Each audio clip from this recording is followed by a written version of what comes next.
Price list جاری کی گئی ہے جو ابھی تک مسلسل چلتی آ رہی، جس میں کوئی رد و بدل نہیں کیا گیا، اور اس سلسلے میں تمام جو تاجر ہیں ان کا کہنا بھی درست ہے کہ 2018 سے لے کے ابھی تک قیمتوں میں کافی فرق آ چکا، تو اس میں تبدیلی آنی چاہیے۔ 136 روپے مرغی کے نرخ ہیں 2018 سے قبل کے، جو ابھی تک چلتے آ رہے ہیں۔ بہرحال یہ ایک بات تھی، اور دودھ کا بھی اگر یہ دیکھا جائے تو اس کے بھی نرخ کمشنر کراچی نے 8 دسمبر کو 120 روپے فی لیٹر مقرر کیے تھے۔ اس میں بھی دودھ پہلے ہی 110 سے 120 روپے مل رہا تھا جب یہ ریٹ مقرر کیے گئے تھے، اور سرکاری نرخ اس وقت 94 روپے تھے۔ اب صورتحال یہ ہے کہ 8 دسمبر سے 120 روپے کے نرخ ہیں وہ مقرر کیے گئے، لیکن 140 میں فروخت کیا جاتا رہا، اور آج کے دن 150 روپے فی لیٹر ہو چکا ہے۔ اور اس میں سب سے مزیدار بات یہ ہے کہ ڈیری فارمر نے مختلف ایسوسیشن بنا رکھی ہیں، اپنے اپنے ناموں سے بنا رکھی ہے۔ ایک حاجی اختر نے اپنی بنا رکھی ہے، ایک شاکر عمر گجر ہے، انہوں نے اپنی بنا رکھی ہے، اور وہ اپنی مرضی سے ریٹ اناؤنس کرتے ہیں اور وہ کسی سے پوچھتے نہیں ہیں۔ عدالت میں بھی مقدمہ زیر سماعت ہے جس میں نرخ طے کیے جانے کے حوالے سے کمشنر کراچی کو بارہا کہا جاتا ہے، اور کمشنر کراچی اس پہ عمل درآمد کرتے ہیں نہیں کرتے، یہ ان کا مینڈیٹ ہے، وہی بتا سکیں گے۔ ٹھیک ہے جی، انجم عبد الوہاب بتا رہے تھے کہ جی دکاندار کیا کریں جب ڈیری فارمرز پیچھے سے یہ بات کرنا شروع کر دیتے ہیں کہ ہم بیچیں گے ہی نہیں ان کو اس قیمت پہ، اس نرخ پہ، لیکن بات یہ آ رہی ہے کہ جب فکس کیا گیا تھا ریٹ اس کے اگینسٹ جا کر یہ کیسے خود سے کیسے ہو فیصلہ رہا کر لیا ہے، گیا؟ تو ذرا اس پہ بات کر لیتے ہیں۔ ہمارے ساتھ اس وقت موجود ہیں، ویسے تو اسٹوڈیوز میں تشریف لاتے ہیں لیکن اس بار ویڈیو لنک کے ذریعے ہمارے ساتھ موجود ہیں ڈیری اینڈ کیٹل فارمرز ایسوسی ایشن کے مرکزی صدر شاکر عمر گجر صاحب۔ گجر صاحب بہت شکریہ، آپ نے ہمارے لیے وقت نکالا۔ آپ کے چہرے پہ وہی معصومانہ مسکراہٹ ہے، لیکن آپ اپنے وعدے کے پکے نکلے، آپ آہستہ آہستہ کر کے قیمتوں کو لے کے جا رہے ہیں 200 روپے کی طرف، کیوں ہے آخر ایسا؟ اصل میں جی دیکھیں، یہ تو ایک کھلی کتاب کی طرح ہے، تمام چیزیں بڑھنے والی مہنگائی، اور ہم نے جن خدشات کا اظہار کیا تھا بارہا کر چکے ہیں۔ ہم نے پرائم منسٹر آف پاکستان کو خط بھی لکھا پر کوئی سنوائی نہیں ہوئی۔ اچھا، تو یقیناً دودھ کی قیمتیں صرف یہ 150-60 روپے سے نہیں، یہ مزید بڑھنے جانی ہیں، تقریباً 200 روپے کے نزدیک پہنچیں گی، اور اگلے سال اس سے بھی زیادہ بڑھیں گی اگر منسٹری آف کامرس نے یا پرائم منسٹر آف پاکستان نے اس پہ نوٹس نہ لیا، اگر اجناس کی ایکسپورٹ پہ پابندی نہ لگائی گئی، اپنے مویشی کو جینیٹکلی امپروو نہ کیا، جانور کی نسل کشی نہ روکی، فارمرز کو فیسیلیٹیٹ نہ کیا، تو مزید قیمتیں اچھا، لیکن آپ یہ کہہ رہے ہیں کہ سنوائی نہیں ہو رہی اس لیے ہم قیمتیں بڑھا رہے ہیں۔ اچھا، کیا وجہ ہے؟ کیا آپ کو لگتا ہے کہ جو ایوان اقتدار میں سارے بیٹھے ہیں، جتنے بھی اعلیٰ افسران ہیں، عہدیدار ہیں، وزراء ہیں، سب ڈبے کا دودھ استعمال کرتے ہیں کہ آپ کی جانب کوئی دیکھتا نہیں ہے؟ سارے افیکٹ تو سب لوگ ہی ہوتے ہیں ان چیزوں سے۔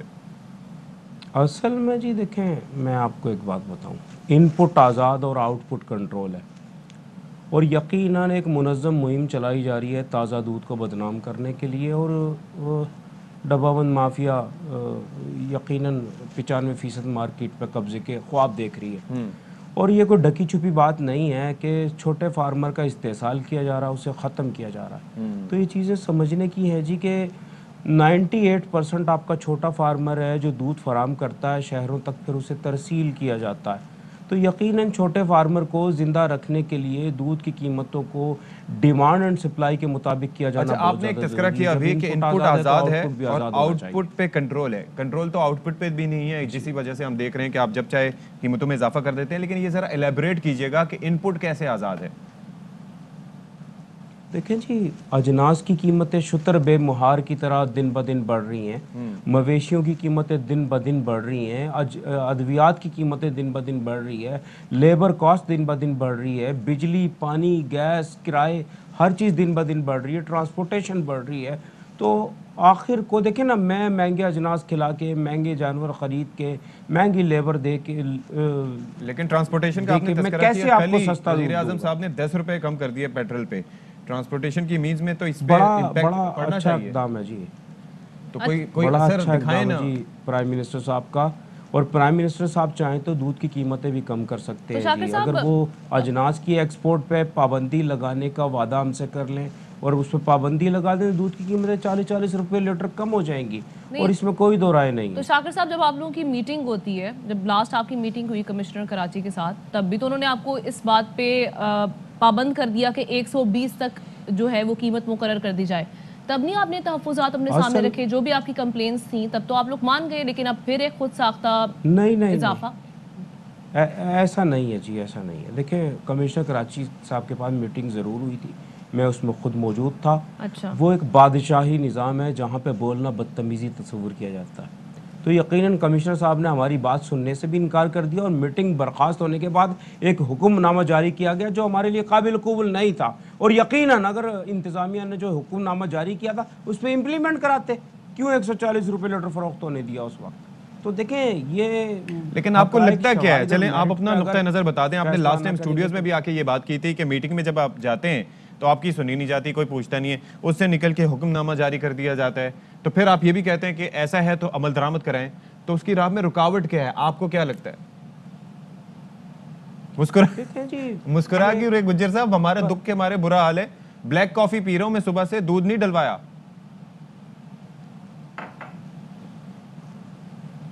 عجیب مسئلہ یہ ہے جی کہ دودھ کی قیمتوں کا اب جو معاملہ ہے، یقیناً وہ میری اور آپ کی خواہشات سے اس کا تعلق نہیں ہے، وہ ان پٹ کی قیمتوں سے اس کا تعلق ہے. ان پٹ کی قیمتیں جیسے جیسے بڑھیں گی دودھ کی قیمتیں بڑھیں گی.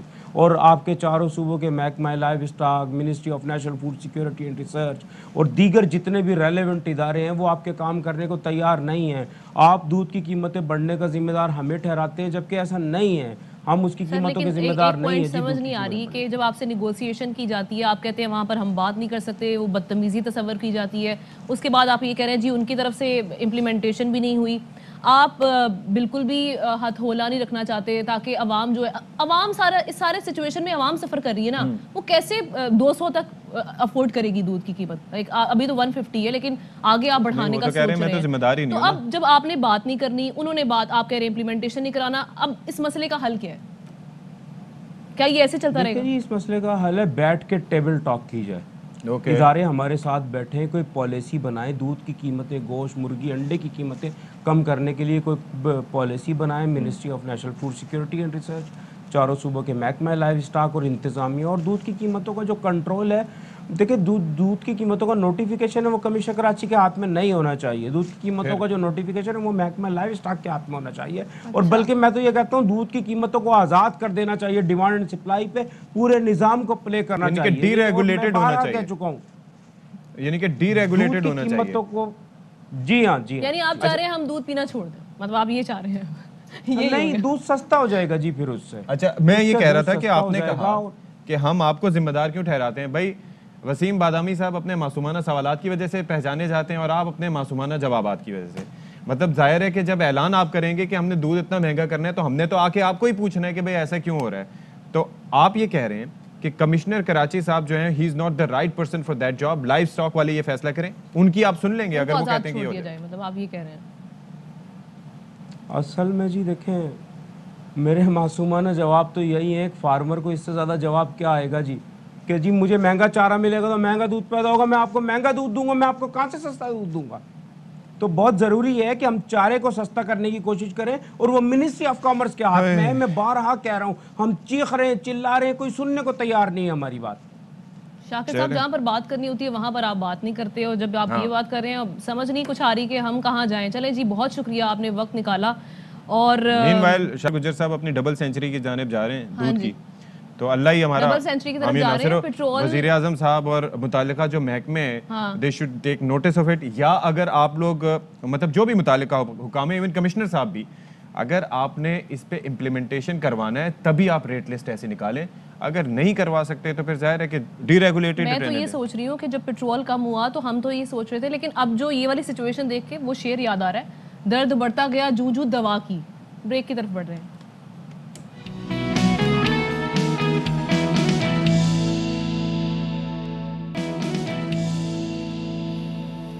Welcome back once again. اور اب ہم بات کرنے والے ہیں پاکستان پیپلز پارٹی کی، جس کا لانگ مارچ جاری و ساری ہے، اپنی منزل کی جانب رواں دواں ہے. کیا صورتحال ہے، کہاں تک یہ لانگ مارچ پہنچا ہے، اسی پر بات کرتے ہیں. ہمارے ساتھ ارباب چانڈیو موجود ہیں ویڈیو لنک کے ذریعے. ارباب السلام علیکم. ارباب بھائی جی وعلیکم السلام. میں ویڈیو لنک میں ویڈیو لنک کے ذریعے نہیں ہوں. اچھا، میں اپنی ڈی ایس این جی کے ذریعے اس کو بھی ہم ویڈیو لنک ہی قرار دیں گے. اس کو ہم ویڈیو ہی کہیں گے. اچھا ارباب یہ کہیے گا کیا گہما گہمی ہے, کہاں تک پہنچی ہے یہ قافلہ, اور دوسرا یہ کہیے گا کہ آج کیا پلان ہے, آج کیا مصروفیات ہیں؟ جی شکریہ آپ کا کہ گڈ مارننگ, بھلی کرے آیا. آج صبح ہم سکھر میں موجود ہیں. آج لانگ مارچ کا چوتھا دن ہے. آج صبح جو ہے اس لانگ مارچ کا افتتاح ایم این اے خورشید شاہ کے گھر کے جو ہے دعوت سے ہوگا. تقریباً تمام اراکین اسمبلی اور پیپلز پارٹی کے رہنماؤں کو 9:30 بجے تک خورشید شاہ کے گھر طلب کیا گیا ہے, اور وہاں پر چیئرمین پیپلز پارٹی رات کو وہیں تھے اور دیگر رہنما بھی وہاں موجود تھے.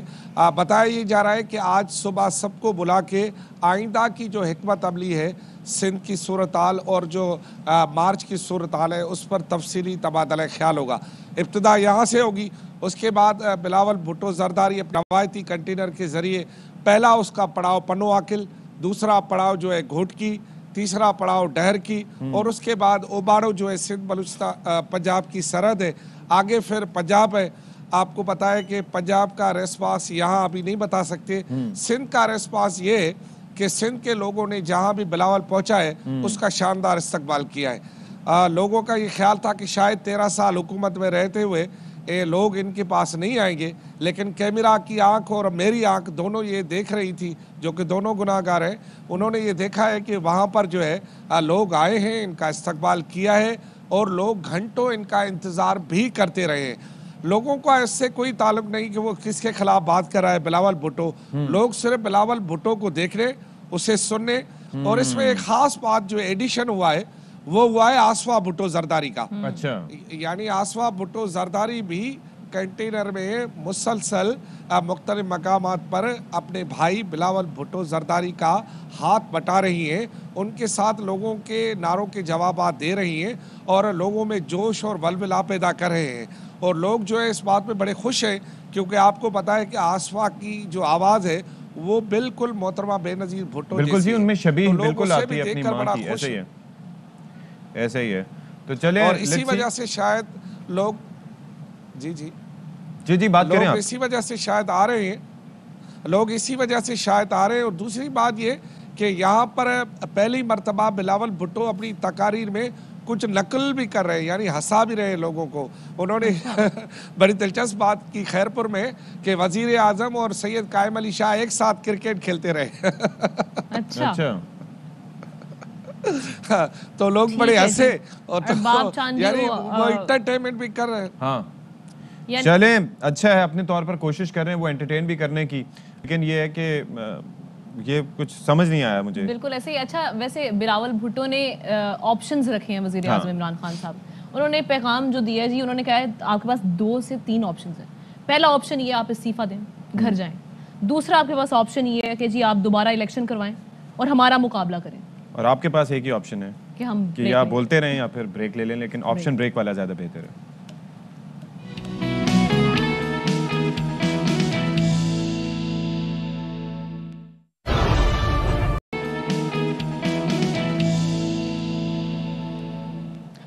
Welcome back once again. اور خواتین و حضرات, لوہے کے فالتو ٹکڑے یا پرزے جنہیں آپ بالکل بیکار سمجھ کر کباڑیوں کو بیچ دیتے ہیں, ان کو بھی استعمال میں لایا جا سکتا ہے. یہ سکھایا ہمیں جناب نسیم یوسف زئی صاحب نے, جو کہ میٹل آرٹسٹ ہیں.